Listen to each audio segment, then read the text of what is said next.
All right, my friends, let's take a look at this one. The first thing I'd want to do is show that this thing converges at all. And so I do think that we've looked at this one in previous problems anyway. So I would say that this is a convergent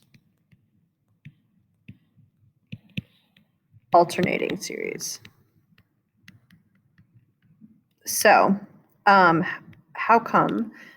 Besides the fact that I do think that we talked about this very one earlier in this lesson, maybe in part one, remember that if you can see that you have an alternating series, and this is the tip-off that you have an alternating series, you would look at the non-alternating part and you would check to make sure that it is always positive for all the n values in question, that it goes to 0 when n goes to infinity, and that it is decreasing in value. As n increases, the value of the non-alternating part would decrease. And so I hope it makes sense on that one. You could just eyeball it. You wouldn't especially have to work too hard at it.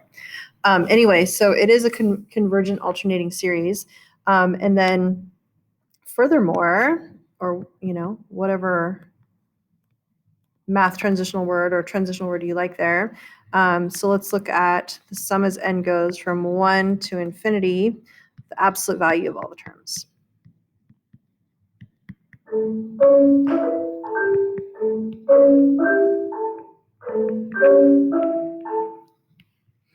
All right, so let's just kind of show we could use a move similar to what I demonstrated before, where you take the absolute value of both of the factors, and then the absolute value of -1 to the n minus 1. Since that just alternates between plus or minus 1, take the absolute value, you will always get 1 for that part.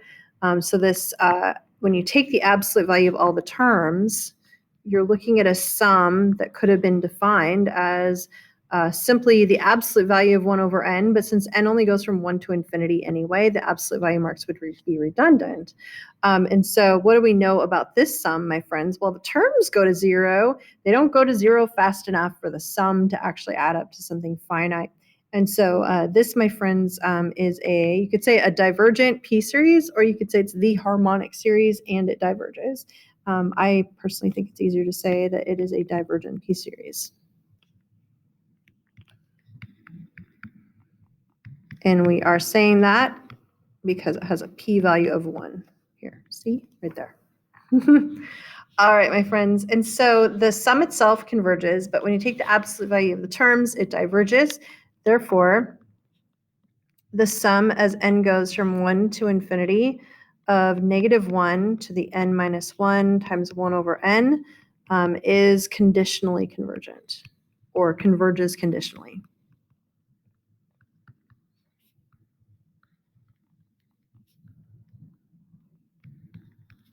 There we go. All right, my friends. Now let's talk about, now let's transition to the part where we talk about the remainder theorem. This is going to be something that you definitely want to put in your back pocket for the AP exam. It will become a flashcard in your flashcard collection as well. Okay, so let's get started on that. So there is something called the remainder theorem.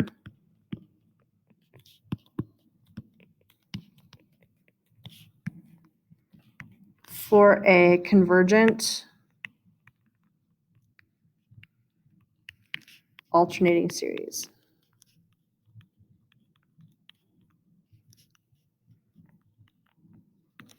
Okay. It has a long title. Sorry. Okay. So I'm gonna work from an example here. Okay. I think so. Here's an example. The sum as n goes from 1 to infinity of, let's say, -1 to the n. So there's the alternating part of 1 over n. Very similar to that last example. Very, pretty much the same. It's just I think I have you starting off with a negative term instead of a positive term. No big deal. Anyway, so why would we say that this is a convergent alternating series? Well, because number one, it alternates because the -1 to the n, and number two, the 1 over n part approaches 0, is always positive and decreases in value, right? So it's that very nature that we can take advantage of. And so for this one, let's expand it out to get a good look at it. Okay, so and we're really going to expand the sucker out. Oh yeah, we're going to the moon on this sucker.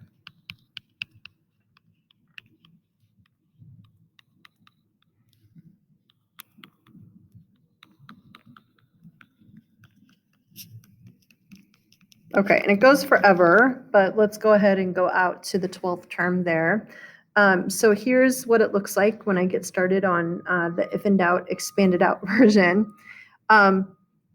So let's talk about, first of all, why we would need a remainder theorem at all. So basically, I don't know if you guys remember, but there are really only two infinite sums that we can say what they are exactly. They're geometric and telescoping. Well, this one is neither of those types.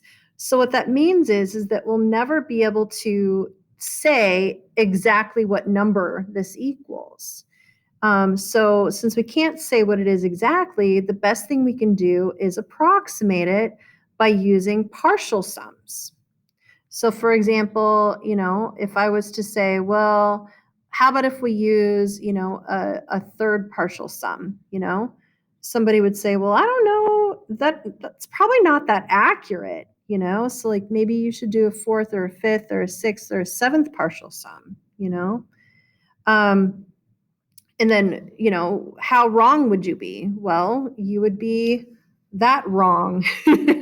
All the terms you left off, right? Like that would be the remainder or the error. And so I hope it makes sense as to why, why we might care about the remainder or the error. Like how wrong are you, right? Or an approximation of how far off are you from the real thing.